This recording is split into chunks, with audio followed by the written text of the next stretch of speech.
같은 말을 해도 있어 보이고 세련되게 보이는 사람이 있습니다. 이런 사람들은 입만 열어도 사람들을 끌리게 만들고 다른 사람들에게 인정받기까지 합니다. 이런 사람들은 어떻게 말하길래 같은 말도 세련되게 하는 것일까요? 오늘은 여러분과 함께 같은 말을 해도 귀티나는 사람이 되고 대접받는 법에 대해 함께 알아보려고 합니다.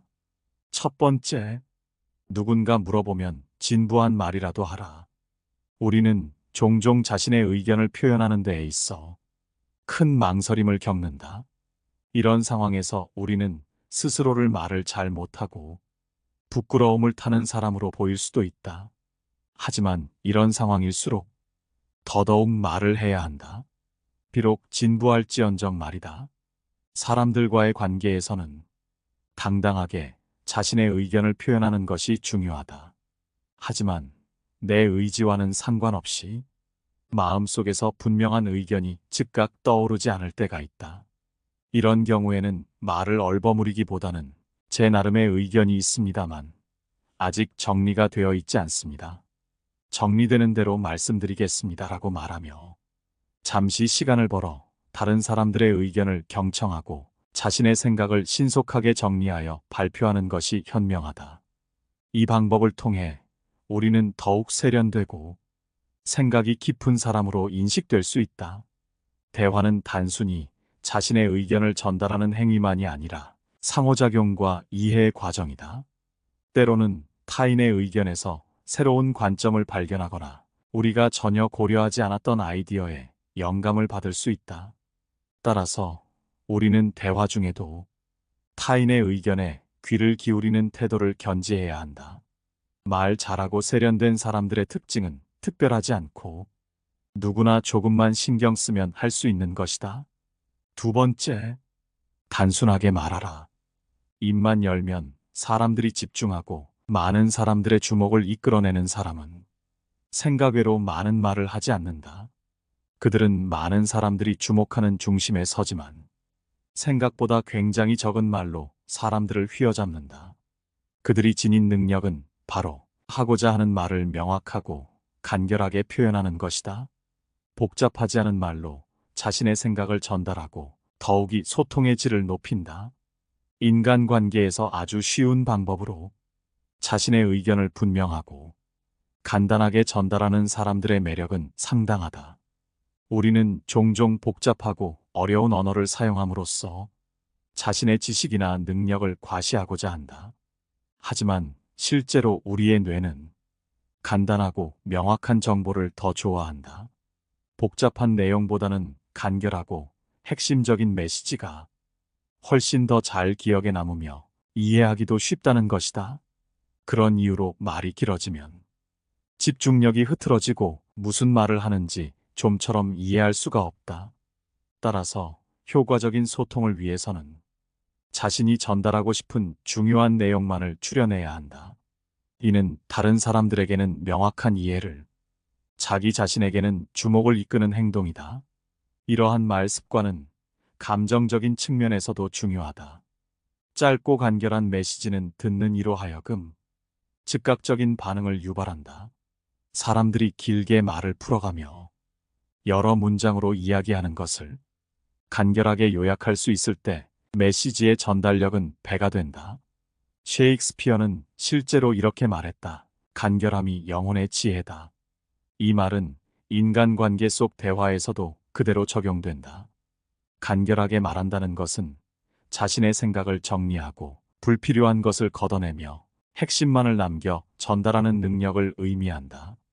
때로는 말이 짧고 간결하면 버릇없어 보일까 걱정하는 사람이 있지만 실제로 이는 상대방에게 존중을 표하는 행동으로 굉장히 예의 바른 사람들의 태도이다.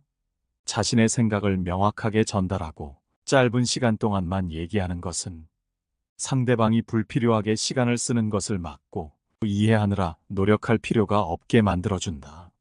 이것은 단순히 짧게 말하는 것과는 다르다. 단답으로 말하라는 것이 아닌 얼마든지 짧게 말할 수 있는 말을 애써 길게 만들지 말라는 뜻이다. 적은 양의 말로도 정확하고 명확한 메시지를 전달하면 그것만으로도 매력 있고 말 잘하는 사람이 되는 것이다. 말만 해도 집중받고 매력적으로 보이고 싶다면 간결함과 명확함을 추구하라. 이는 상대방에게도 기억에 남는 말이 되고 자기 자신을 확실히 각인시킬 수 있다. 세 번째, 협상 시 만만하게 보여서는 안 된다. 협상의 기술은 인간관계의 가장 미묘한 부분에서 꽃을 피운다. 이것은 단지 말뿐만 아니라 우리의 행동과 태도에서도 그 진정성이 드러난다. 협상에 있어 중요한 것은 상대방과 조화를 이루며 대화를 이끌어가는 능력이다. 이를 위해서는 무엇보다도 많은 경험이 필요하다. 마치 운동을 하듯 꾸준한 훈련과 실습을 통해 점점 더 나아질 수 있다. 하지만 이러한 경험을 쌓기 위해서는 때로는 큰 용기가 필요하다. 예를 들어 상사가 커피나 차 심부름을 시키면 그럼 다음 프로젝트에서는 제가 리더를 맡게 해주십시오라고 당당하게 요청해봐도 좋다. 상사가 그것을 승낙해 줄지 말지는 별개이지만 일단 자신감 있는 사람으로 비칠 테니 이득이다. 이렇게 일상에서부터 경험을 쌓아가며 협상의 기술을 키워나가는 것이 중요하다. 또한 협상 시에는 결코 만만하게 보여서는 안 된다. 당신이 가진 진정성과 자신감을 상대방에게 분명히 드러내야 한다. 이는 당신의 주장이나 요구에 힘을 실어주며 상대방이 당신을 진지하게 받아들이게 만든다. 이러한 과정에서 중요한 것은 상대방의 입장을 이해하려 노력하는 것이다. 이는 협상을 더욱 원활하게 만들고 서로에게 이익이 되는 결과를 도출할 수 있게 한다. 협상이란 단순히 이기고 지는 것이 아니라 서로의 입장을 이해하고 공감하며 더 나은 해결책을 찾아가는 과정이다. 따라서 협상에 임할 때는 자신감과 함께 상대방에 대한 존중과 이해의 마음을 잊지 않아야 한다. 이렇게 함으로써 우리는 더욱 성숙하고 의미 있는 협상을 이끌어갈 수 있다. 네 번째, 어떤 말을 할 것인지가 아닌 듣는 대상에 주목한다. 사람들에게 매력 있고 말 잘하는 사람으로 비춰지는 사람은 대화를 시작하기 전에 먼저 상대방의 관심사에 대해 생각한다. 이들은 결코 타인이 관심을 두지 않을 주제에 대해 이야기하지 않는다는 점에서 보통 사람들과는 다르다. 대부분의 사람들은 자기가 하고 싶은 말을 하기에 상대방의 흥미는 고려하지 않는다. 입만 열면 주목받는 사람들처럼 상대방의 흥미와 필요를 파악하여 대화를 이끈다면 더 깊은 공감대를 형성할 수 있다. 대화의 기술은 단지 적절한 말을 하는 것에 그치지 않는다. 듣는 사람의 마음과 생각을 어루만지고 그들이 진정으로 듣고 싶어하는 메시지를 전달하는 데 중심을 둔다. 이것이 바로 매력적이고 호감 가는 대화법의 핵심이다. 상대방을 이해하는 노력은 대화에서 가장 중요한 덕목 중 하나다. 대화를 나누는 상대방의 관심사, 기분, 상황 등을 고려하는 것은 대화의 질을 한층 높일 수 있는 방법이다. 상대방의 시선에서 사물을 바라보고 그들의 관점을 이해하려 노력할 때 비로소 진정한 의사소통이 이루어진다고 할 수 있다. 또한 상대방이 관심을 가질 만한 주제를 선택하는 것이 중요하다. 이는 대화를 더욱 흥미롭고 생동감 있게 만들 뿐만 아니라 상대방이 대화에 더 적극적으로 참여하게 하는 열쇠가 될 수 있다. 사람들은 자신의 관심사나 필요와 관련된 이야기에 더 귀를 기울인다. 따라서 상대방의 관심사를 미리 파악하고 그에 맞는 주제를 준비한다면 대화는 더욱 풍부하고 의미 있는 시간이 된다. 이처럼 매력적으로 말하고 싶다면 상대방의 입장에서 생각하고 그들의 관심과 필요를 최우선에 두어라. 단순히 말을 잘하는 기술보다는 인간적인 공감과 이해를 바탕으로 하는 것이 더 매력 있는 소통 방법이다. 대화의 목적은 정보의 단순한 전달을 넘어서 서로의 마음과 생각을 교류하는 것에 있다. 누군가와 대화할 때 이러한 원칙을 기억한다면 인간관계에서 매력적인 사람이 될 수 있다. 다섯 번째, 물러서야 할 때는 우아하게 물러서라. 우아하게지는 법이란 심리적으로 내가 상대방보다 위에 있다고 믿는 것이다. 어른과 아이 정도의 차이라고 생각하면 얼마든지 승리를 양보할 수 있다. 협상이나 토론에서 쉽게 자신의 의견을 접고 다른 사람의 생각을 따르는 것은 그 사람이 원칙이 없어 보일 수 있다. 하지만 자신의 의견만이 옳다고 고집하는 건 역시 다른 사람과의 소통을 어렵게 만든다. 토론이나 협상에서는 때로 자신의 의견을 단호하게 피력해야 할 때가 있지만 상황에 따라 우아하게 물러설 줄 아는 것도 중요하다. 이는 대화를 더 지혜롭게 이끌 수 있는 방법 중 하나이다. 우아하게 물러서는 것은 상대방의 의견을 존중하는 동시에 자신의 내면적 평화와 우위를 유지하는 행위이다. 이는 상대방에게도 긍정적인 영향을 미쳐 서로의 관계를 보다 원만하게 만들 수 있다. 우리는 이를 통해 상대방과의 관계에서 더 큰 성숙과 이해를 얻을 수 있다. 때로는 우리의 의견이 받아들여지지 않거나 우리가 틀렸다는 것을 인정해야 할 때가 있다. 이런 상황에서 우아하게 물러서는 것은 우리가 그 상황을 이해하고 더 나은 소통의 길을 모색하고 있음을 보여준다. 우리는 이를 통해 스스로를 더 잘 이해하고 타인과의 관계를 더 깊게 만들 수 있다. 결국 우아하게 물러서는 것은 우리가 진정으로 원하는 것이 무엇인지, 그리고 우리가 어떻게 하면 서로 이해하고 존중할 수 있는지에 대한 깊은 이해에서 비롯된다. 우리는 이를 통해 더 나은 대화자가 될 수 있으며 우리의 관계를 더욱 풍부하게 만들 수 있다. 6번째, 진심은 감추지 않는 것이 유리하다. 진실과 진심을 감추는 일은 마치 물속에 돌을 숨기려는 것과 같다. 아무리 깊이 숨겼다 해도 결국은 물이 흐르고 시간이 지나면 그 모습을 드러내게 마련이다. 이처럼 진실과 진심은 감출수록 더욱 분명하게 드러나는 성질을 가지고 있다. 따라서 우리는 어설프게 감추기보다는 차라리 당당히 드러내는 것이 더욱 지혜로운 선택이라 할 수 있다. 이와 같이 오하이오 주립대의 수전 클라인 박사가 연구한 바에 따르면 직면한 문제에 대하여 솔직하고 담백하게 대응한 기업들이 그렇지 않은 기업들보다 더 높은 신뢰를 얻은 것으로 나타났다. 이는 진실을 솔직하게 인정하고 이에 대응하는 것이 어떠한 위기 상황에서도 더 긍정적인 결과를 가져올 수 있음을 시사한다. 진심을 담백하게 드러내는 것은 개인과 조직에 있어서도 마찬가지로 중요하다. 사람들은 본능적으로 진실과 진심이 담긴 말에 더 깊은 공감과 신뢰를 느낀다. 그러므로 우리가 타인과의 관계에서나 사회적 상황에서 직면하는 어려움에 있어서도 진실과 진심을 솔직하게 표현하는 것은 결국 자신을 보호하고 타인과의 신뢰를 구축하는 데 있어서 가장 현명한 방법이다. 무엇보다 중요한 것은 진심을 표현하는 것이 단순히 말로 하는 것에 그치지 않고 행동으로도 그 진실성을 보여주어야 한다는 점이다. 말과 행동이 일치할 때 우리의 진심은 더욱 강력한 힘을 발휘하게 되며 이는 우리 자신은 물론이고 우리가 속한 공동체에도 긍정적인 변화를 가져올 수 있다. 따라서 우리는 진실과 진심을 감추기보다는 그것을 당당히 드러내며 살아가는 것이 얼마나 중요한지를 항상 기억해야 한다. 7번째, 상황에 맞는 침묵을 이용하라. 입만 열면 주목받고 매력적으로 말하는 이들은 아무 때나 말하지 않는다. 이들은 말할 때와 침묵할 때를 정확히 구분한다. 때로는 말을 아끼며 침묵을 선택함으로써 상황을 자신의 편으로 만들 줄 안다.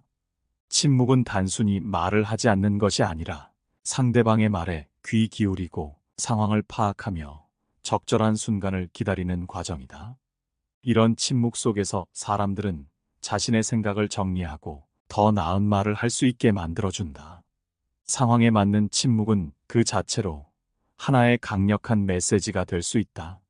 사람들이 자신의 주장이나 의견을 나열할 때 침묵을 유지함으로써 분위기를 전환시키고 더 좋은 의견을 낼 수 있게 해준다. 게다가 여러 사람들 간의 상반된 의견에 대해 신중하게 생각할 시간을 가질 수 있고 그들의 의견을 종합하여 결론을 지을 수도 있다.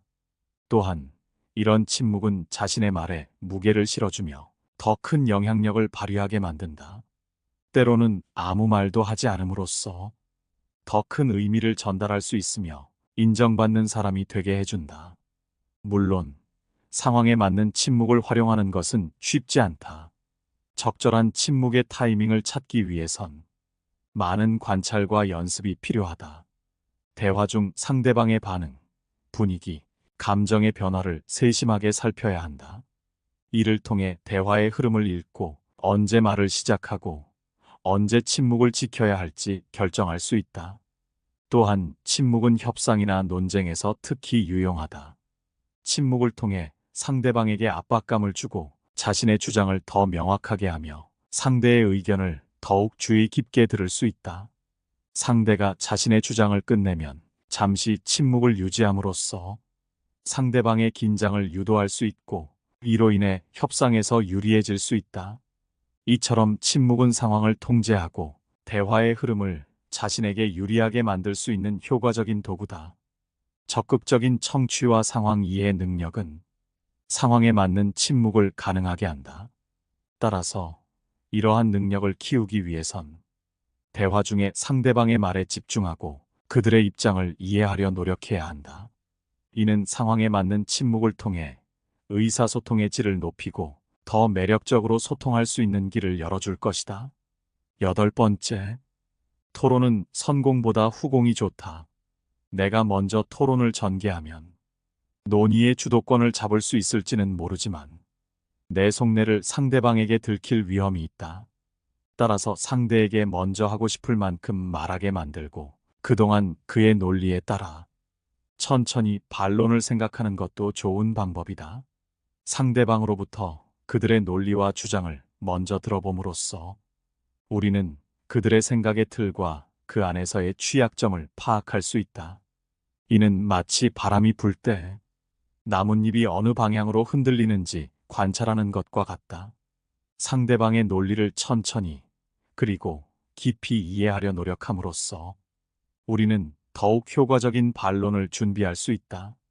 이 방식은 상대방의 주장을 완전히 이해하고 나서야 비로소 우리의 의견을 제시함으로써 훨씬 더 강력한 반박을 할 수 있게 해준다.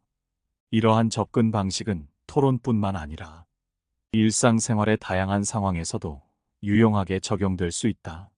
상대방의 의견을 충분히 듣고 나서야 비로소 우리의 의견을 제시함으로써 우리는 더욱 신중하고 효과적인 의사소통을 할 수 있다.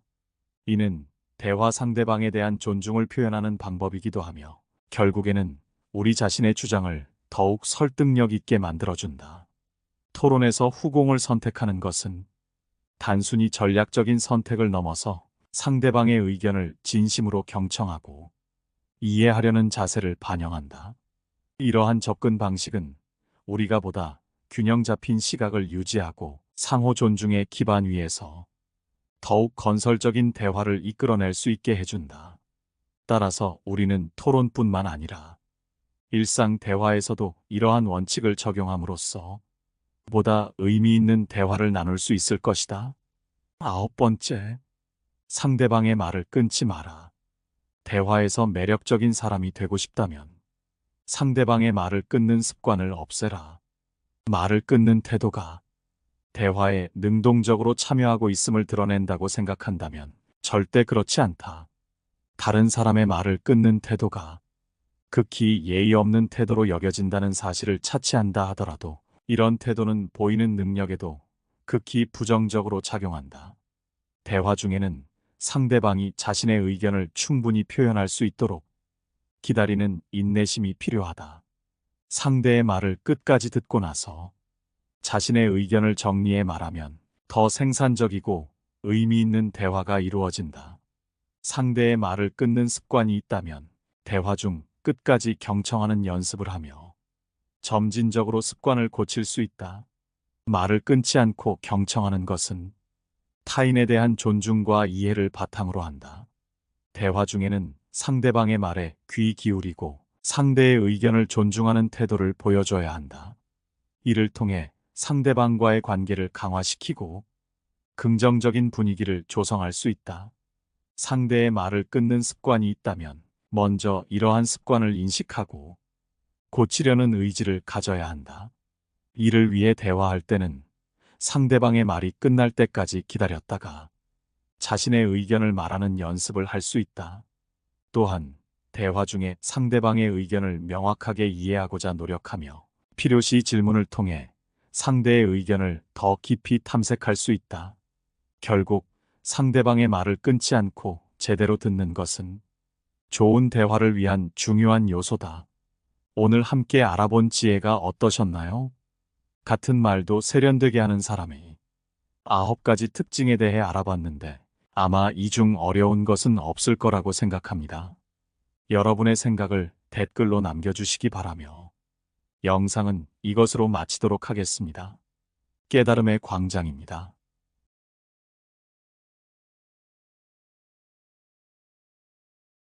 지금 여러분의 옷장에는 어떤 옷들로 가득 채워져 있나요? 옷이 날개라는 말을 많이 들어보셨을 것입니다. 몸에 걸치는 옷이 곧 그 사람이라는 말도 있듯 비슷한 외모를 한 사람이라도 옷을 어떻게 입느냐에 따라 누군가는 사람들이 알아서 다가오는 반면 누군가는 사람들이 일부러 피하기도 합니다. 특히나 나이가 들수록 항상 깔끔하고 정갈한 차림은 시선을 즐겁게 바꿔주는 반면 구겨진 옷을 입고 있는 사람들은 보기 흉하게 느껴진다 말씀하시는 분도 계셨습니다. 나이가 들수록 살이 찌고 젊을 때와 달리 체형에 변화가 생기는 경우가 많습니다. 이로 인해 젊을 때는 유행이나 메이커에 엄청 신경 썼지만 나이 드니 그냥 후줄근하게 입고 다니는 분들도 많습니다. 옷에 신경 쓰는 것이 피곤하게 느껴진다며 말이죠. 사실 우리가 일상생활에서 옷차림에 신경을 쓴다는 것은 단순히 멋을 부리는 차원이 아니라 품위를 유지한다는 말이기도 합니다. 옷과 외모는 우리 눈에 한 번에 들어오며 이를 근거로 타인에 대해 첫인상을 평가하기도 합니다. 더 나아가 옷차림과 외모가 주는 정보의 근거에 그 사람의 내면적인 성격과 태도, 가치관 등을 판단하기도 합니다. 옷은 남을 위한 예의이고 음식은 나를 위해 먹는다는 말이 있습니다. 물론 남의 시선을 너무 의식할 필요는 없지만 우리는 시간과 장소 그리고 상황에 맞는 옷차림을 통해 상대에게 예의를 표할 수 있습니다. 오늘은 이와 관련하여 나이가 들수록 옷차림에 신경 써야 하는 이유 3가지에 대해 알려드리겠습니다. 오늘 영상을 계기로 내 옷차림에 대해 한번 돌아보는 시간을 가져보셨으면 좋겠습니다. 나이가 들수록 옷차림에 신경 써야 하는 이유 1번째는 앞서도 말씀드렸듯 옷차림은 곧 첫인상과 직결되기 때문입니다. 미국의 심리학과 교수인 앨버트 메리비안이 1971년 발표했던 메리비안 법칙에 따르면 상대를 판단하는 데 시각적인 요소가 차지하는 비율이 55%나 된다고 합니다. 나머지 38%는 청각적인 요소이고 말의 내용은 고작 7%밖에 되지 않는다고 합니다. 이렇게 첫인상에 높은 비율로 영향을 주는 시각적인 요소에 포함되는 것이 바로 용모와 복장입니다. 만약 이런 시각적인 요소에 신경을 안 쓰게 된다면 사람들은 여러분을 피하게 되고 심지어 경계하게 될 수도 있습니다. 물론 내면도 중요합니다. 하지만 외면이 구겨지고 지저분하게 되면 내면도 같이 무너지기 쉽습니다. 복장을 신경 쓰라는 말이 비싼 명품으로 치장하라는 말이 아닙니다. 낡은 옷이나 낡은 신발이라도 잘 다려지고 닦아져 있으면 그 사람의 내면이 결코 가볍게 느껴지지 않을 것입니다. 요새는 나이가 들어서 새로운 직장을 찾는 분들도 많이 계십니다. 이를 위해 면접을 볼 때나 혹은 첫 출근하고 1, 2주 동안 자신의 이미지를 잘 만들기 위한 좋은 방법이 바로 옷차림입니다. 물론 옷차림을 신경 쓰는 것이 매번 힘들고 귀찮을 수 있습니다. 나이가 들면 더더욱 이런 마음이 들 것입니다. 하지만 자신이 신경 쓰는 만큼 얻는 것이 있기 때문에 옷차림에 신경을 쓰는 것은 매우 도움이 됩니다. 대개 첫인상은 몇 초 만에 결정나고 그 결정난 첫인상은 쉽게 바뀌지 않습니다. 이런 이유로 옷차림은 직장에서도 새로운 인간관계에서도 매우 중요하게 작용합니다. 복장에 관한 재밌는 실험이 하나 있습니다. 어느 회사의 사무실에서 비서 100여 명을 두 그룹으로 나눈 후 동일한 남자 배우에게 복장을 다르게 하여 비서들에게 줄을 바르게 서라는 명령을 내리라고 했습니다. 첫 번째 복장은 배우에게 굽이 없는 검은색 구두에 버클이 달린 녹색 양복과 비뚤어진 넥타이를 착용하는 것이었습니다. 이 상태로 줄을 세웠더니 명령에 따라 줄을 선 사람은 50명 중 20명에 불과했다고 합니다. 두 번째 사례는 동일한 배우가 감청색 계열의 양복에 흰색 와이셔츠를 입고 은빛의 넥타이에 굽이 있는 가죽 구두를 신고 단정하게 헤어 스타일링까지 마치고 줄을 서도록 지시했습니다. 그러자 이때 비서 50명 중 42명이 명령에 따라 줄을 섰습니다. 이 실험은 복장과 외모가 주는 정보가 그 사람의 직위와 능력까지 판단하는 근거가 되는 사례를 단적으로 보여줍니다. 물론 이를 악용하는 사기꾼들도 있습니다. 사기꾼들은 이 점을 이용해서 사람들에게 믿음을 삽니다. 그렇게 무리해서라도 외모와 복장에 투자를 하고 추종자들을 만듭니다. 이 경우는 반드시 주의하고 돈을 요구하는 경우에는 반드시 거리를 두어야 합니다. 위의 사례에서 말씀드리려는 요점이 명품으로 자신을 휘감으라는 말이 아닙니다. 사실 대부분의 사람들은 그게 명품인지 아닌지 잘 모르고 크게 관심을 갖지도 않습니다. 싼 옷이라도 잘 입고 오래된 옷이라도 너무 목이 늘어지거나 색이 바랜 옷이 아니라면 잘 다려 입으면 되는 것입니다. 구두도 마찬가지로 자주 닦아주고 관리를 해준다면 오래 신을 수 있고 사람들이 보기에 오래된 구두를 신는다는 느낌을 주지도 않을 것입니다. 옷에 너무 많은 돈을 투자하는 것은 좋지 않습니다. 그저 내가 가지고 있는 옷들 중 깔끔하고 단정해 보이는 옷들, 혹은 나에게 잘 어울리는 옷들을 추려내는 것이 좋습니다. 그런 옷들을 입고 새로운 사람들을 만난다면 첫인상에서 좋은 점수를 받을 것입니다. 명지대 김경호 교수님은 첫인상에 대해 다음과 같이 말했습니다. 대인관계에서 호감도와 비호감도는 대개 2, 3분 이내에 결정된다. 첫인상이 좋았다면 중요한 만남에서 절반의 고지를 획득한 것이나 다름없다. 첫인상이 중요한 이유는 자칫 한번 잘못 비춰지면 상대방의 기억 속에 오랫동안 각인되기가 쉽고 회복하기가 어렵다는 데 있다. 또한 인간의 심리가 그 사람에 대한 긍정적인 부분보다는 부정적인 부분에 더 집착하는 경향이 있다. 이러한 심리적 현상을 부정성의 효과라고 하는데 이 말은 한번 구겨진 인상은 다시 회복하기가 힘들다는 말과 통한다.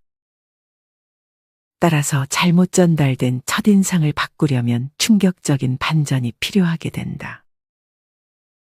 이것은 여러분의 경험을 떠올리시면 더욱 공감이 될 것입니다.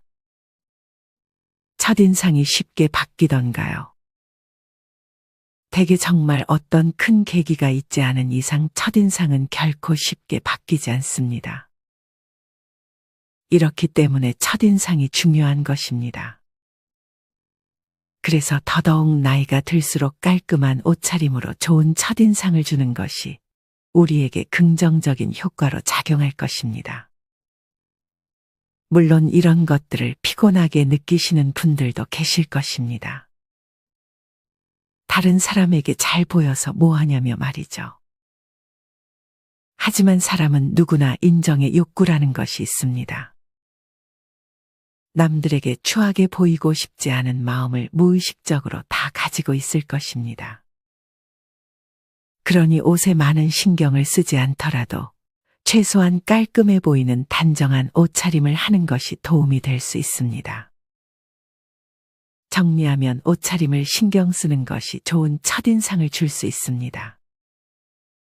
하지만 이것이 너무 과하거나 명품을 지나치게 많이 두르면 오히려 마이너스가 될 수 있으니 이보다는 단정하고 깔끔한 옷차림을 하는 것이 나이가 들어서는 더 좋게 보일 수 있습니다.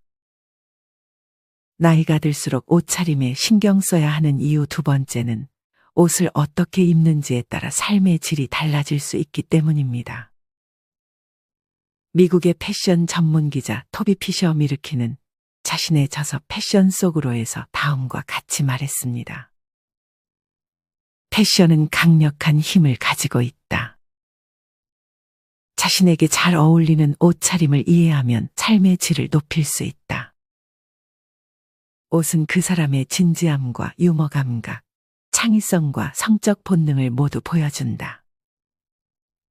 여기서 자신에게 잘 어울리는 옷차림이 중요한 포인트라 생각합니다. 젊을 때는 내가 입는 옷에 크게 눈치를 보지 않는 경우가 많습니다. 하지만 한 해 한 해 나이를 먹다 보면 나이에 맞는 옷차림이 중요하다는 사실을 알게 됩니다. 간혹 나이와 관계없이 젊게 옷을 입는 분들이 있습니다. 이런 분들에게는 두 가지의 시선이 존재합니다.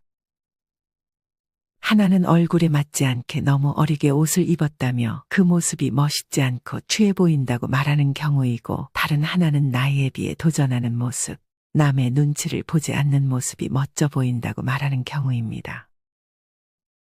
사실 저는 여기서 중요한 점은 어려 보이게 입는지, 화려하게 입는지의 여부와 상관없이 자신에게 맞는 옷을 입는지의 여부인 것 같습니다. 성격이나 외모적으로 단정한 옷차림이 잘 어울리는 사람이 있을 것입니다. 이런 분들은 사실 너무 화려하게 입는 것보다 깔끔하게만 입어도 아주 멋있게 느껴집니다. 반대로 나이가 있더라도 외모나 스타일 혹은 성격이 화려한 옷과 잘 어울리는 분들도 계십니다. 이렇듯 자기한테 잘 어울리는 옷차림을 한다면 어려 보이게 입거나 화려한 옷을 입는 것도 괜찮다고 생각합니다. 여기서 주의해야 할 점이 하나 있습니다. 그것은 바로 TPO를 파악하는 것입니다. TPO란 타임, 플레이스, 오케이션의 약자로 시간, 장소 그리고 상황에 맞는 옷차림을 뜻하는 패션 용어입니다. 예전부터 때와 장소를 가려서 행동해라라는 말이 있듯이 그 행동에는 복장도 포함이 되는 것입니다. 복장은 자유지만 때와 장소, 상황에 맞지 않는 옷차림은 주변 사람들에게 불쾌감을 주고 분위기를 냉랭하게 만드는 주범이 되기도 합니다. 예를 들어 결혼식에 참여하는데 신부보다 더 튀는 옷을 입고 간다든지, 장례식장에 가는데 밝은 옷을 입고 간다든지 하는 것은 예의에 어긋나는 행동이 될 수 있습니다. 우리가 옷을 입는 것에 남의 시선을 너무 의식할 필요는 없지만 기본적인 예를 갖추는 태도는 필요한 것입니다. 이런 경우가 아니라면 뭘 어찌 입든 남한테 피해 안 주면 자기가 기분 좋은 옷 입는 게 제일 좋다고 생각하는 분들도 있습니다. 남의 눈 의식하는 것은 나이가 들수록 삶에서 일찌감치 없애야 하고 극복해야 할 장애물이라고 말하며, 자기가 입고 싶은 옷 마음껏 입는 것도 괜찮다 생각하는 분들도 많습니다. 사실 마음껏 입어봐야 자신에게 어울리는 옷차림을 찾을 수 있는 것도 사실입니다. 또한 사람의 시선은 주관적이기 때문에 옷차림에 정답이 있는 것도 아닙니다. 그러니 남의 시선을 너무 의식하지 말고 자신의 외모와 성격 등을 파악하여 자신에게 맞는 옷차림을 천천히 찾는 과정을 겪어보셨으면 좋겠습니다. 독일의 철학자 쇼펜하우어는 복장이나 스타일은 마음의 인상이라는 말을 남기기도 했습니다. 이처럼 개인의 복장에서 그 사람의 내면, 품격, 심리 등이 나타나기도 합니다. 사실 우리가 매일 입는 옷은 의외로 자신에 대해 많은 것을 말해줍니다. 물론 다 그런 건 아니지만 개인의 옷차림을 보면 어느 정도 그 사람의 성격이 파악될 때가 있습니다. 굉장히 깔끔하고 단정한 분들을 보면 부지런할 것 같다는 느낌을 받고 반대로 구겨진 정장이나 외투를 보게 되면 그 사람이 게으르게 느껴질 때가 있습니다. 이뿐 아니라 앞서 얘기했듯 옷을 통해 그 사람의 진지함 혹은 유머 감각, 창의성 등도 파악할 수 있습니다. 물론 옷으로 내면 전부를 파악할 수 있는 것은 아닙니다. 이것은 단지 추측일 뿐 옷만 가지고 그 사람의 내면을 전부 알 수 없는 것도 사실이지만 어느 정도 파악이 가능하다고 전문가들은 말합니다. 여러분은 어떠신가요? 자신의 내면 심리가 옷차림에 영향을 미치나요? 이것은 사람마다 다르겠지만 저는 어느 정도 영향을 미치는 것 같습니다. 정리하면 젊게 보이고 화려하게 보이고 이런 거와 관계없이 자신에게 어울리는 옷차림을 찾는 것이 중요합니다. 만약 내가 생각했을 때 젊게 입어도 잘 어울린다고 느껴지면 그런 옷들을 입는 것도 좋은 것입니다. 너무 남의 시선을 의식하는 것 대신 옷가게에 가서 굳이 돈을 많이 쓰지 않더라도 자신에게 어울리는 옷들을 하나씩 찾아보세요. 나에게 어울리는 옷을 입는 것만으로도 자존감이 올라가고 삶의 질을 높여줄 것입니다.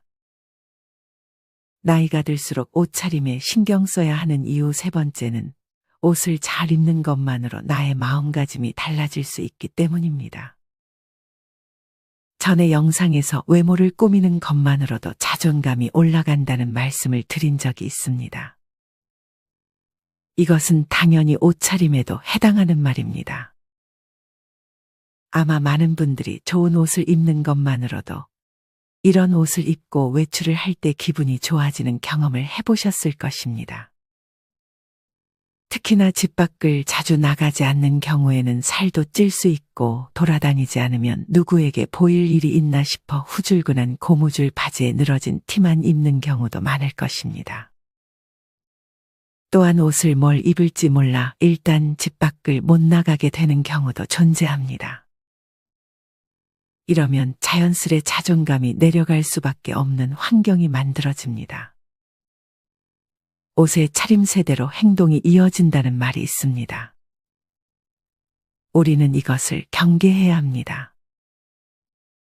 일단 가벼운 외출을 할 때 입을 옷만이라도 구입하는 것이 좋습니다. 옷을 많이 살 필요도 없습니다. 가끔 내 기분이 좋아지게 만들어주는 옷 한두 개 정도만 가지고 있는 것으로도 큰 도움이 됩니다. 어떤 분은 강아지를 데리고 나갈 때도 항상 깨끗하게 하고 깔끔한 옷을 입고 나간다고 합니다. 그러면 기분이 확실히 달라진다 합니다. 심지어 강아지까지 대우를 받는다며 강아지도 단장을 하고 데리고 간다는 글을 남겨주기도 하셨습니다. 이렇듯 나에게 어울리는 아끼는 옷을 입고 가벼운 산책을 나가는 것만으로 자신감이 생기고 긍정적인 마음을 만들어줄 수 있습니다. 그것을 바탕으로 일과 취미를 즐길 수 있고 좋은 하루를 시작할 수 있습니다. 기분 전환이 필요하다면 쇼핑이 아닌 옷가게에 가서 새로운 옷들을 마음껏 입어보세요. 너무 비싸지만 않다면 하나 정도 구매하시고 나중에 가벼운 산책을 할 때 입고 나가보세요. 그냥 집에서 입고 있던 복장 그대로가 아닌 산책할 때 입을 옷을 따로 정해서 입고 나간다면 기분을 전환을 시켜주는데 큰 도움을 줄 것입니다. 정리하면 옷을 잘 입는 것만으로 나의 마음가짐과 자존감에 영향을 줄 수 있습니다. 그러니 만약 내 자존감이 낮다고 판단되거나 우울한 기분이 들 때 외모를 깔끔하게 하고 나에게 잘 어울리는 아끼는 옷을 입어보세요. 추가로 옷차림에 도움을 주는 것이 하나 있습니다. 그것은 바로 운동입니다. 당연히 살을 빼고 근육을 키우면 나에게 어울리는 옷들이 많아질 것입니다. 같은 옷이더라도 몸 관리가 된 분들이 입는 옷과 배 나온 아저씨가 입는 옷은 어쩔 수 없이 다르게 보일 것입니다. 옷차림과 동시에 운동을 통해서 살을 빼고 근력을 키우는 습관을 키우면 더욱더 나에게 좋은 영향으로 작용할 것입니다. 간혹 남의 옷차림에 대해서 너무 판단을 많이 하는 분들이 계십니다. 누군가에게는 좋게 보일 수 있는 옷차림을 했음에도 나이 든 사람이 너무 젊게 입었다며 자신의 기준대로 욕을 하는 것입니다. 이것을 다 들으라고 말씀하시는 분들도 계십니다. 이런 것들은 지양할 필요가 있습니다. 물론 앞서 얘기했듯 장소와 상황에 맞지 않는 옷차림을 하는 것은 비난받아야 할 수 있습니다. 하지만 이런 경우가 아니라면 우리는 남의 옷차림에 대해 지나치게 왈가왈부하는 것은 좋지 않은 태도가 될 수 있습니다. 우리의 시선은 당연히 주관적일 수밖에 없는 것입니다. 똑같은 옷차림을 보더라도 누군가는 추하다며 욕할 것이고 누군가는 나이에 비해 젊게 입는다며 멋있다고 생각할 것입니다. 이렇게 주관적일 수 있는 것을 너무 자신이 평가하듯 하는 것은 좋지 않은 태도가 될 수 있습니다. 남에게 피해를 주는 상황이 아닌 이상 그 사람의 개성을 존중해주는 태도가 좋은 것 같습니다. 어떤 분은 60 넘어 보이는 할머니가 머리는 아이돌색 노란 머리에 옷은 힙한 옷을 입었는데 전혀 멋지지 않다고 느꼈지만 어떤 분들은 그 모습에 자극을 받고 도전하는 모습에 박수를 보냅니다. 어떤 식으로든 개성 있게 멋내고 다니시는 어르신들을 보면 좋아 보인다며 말이죠. 각자 취향이 있는 것입니다. 오히려 남들이 정한 기준과 남의 시선대로 옷을 입는 것이 더 촌스럽게 보일 수 있습니다. 여러분은 어떠신가요? 너무 자신의 기준대로 남의 외적인 모습을 평가하진 않으셨나요? 꼭 제 말이 정답은 아니지만 이 부분에 대해서 자신의 모습을 한번 돌아보는 시간을 가져보셨으면 좋겠습니다. 오늘은 이렇게 나이가 들수록 옷차림에 신경 써야 하는 이유 3가지에 대해 말씀드렸습니다. 첫째는 옷차림으로 첫인상이 정해질 수 있기 때문이고, 둘째는 옷차림에 따라 삶의 질이 달라질 수 있기 때문입니다. 마지막 셋째는 옷을 잘 차려 입는 것만으로도 나의 마음가짐에 좋은 영향을 미치기 때문입니다. 나이가 들수록 남의 시선 신경 쓰지 말고 자신에게 맞는 옷차림은 뭔지, 어떤 옷을 입었을 때 기분이 좋아지는지 등을 판단하고 너무 후줄근하고 목 늘어난 옷들만 입는 것은 아닌지 등 내 옷차림에 대해서 한 번쯤은 돌아보는 시간이 되셨으면 좋겠습니다.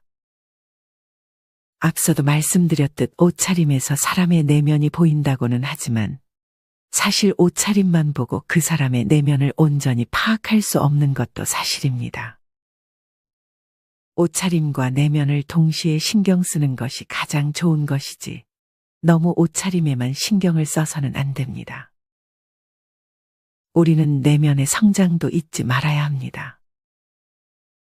사실 아무리 옷차림이 후줄근해도 그 사람의 내면의 깊은 감동을 받아 그 사람이 멋있게 보이는 경우도 있습니다. 첫인상을 바꾸기는 힘들지만 그 사람의 진가를 알게 되면 첫인상이 바뀌게 되는 것입니다. 이렇듯 내면은 어찌 보면 외면보다 중요하게 작용합니다. 제일 좋은 것은 나이가 들어갈수록 외면과 내면을 동시에 키우는 것입니다. 이 부분을 고려해 더욱 성장하는 노후를 보내셨으면 좋겠습니다. 이상으로 오늘의 영상을 마치겠습니다. 우리 모든 구독자분들의 행복한 노후를 응원합니다. 다음에 더 좋은 내용으로 찾아뵙겠습니다. 감사합니다.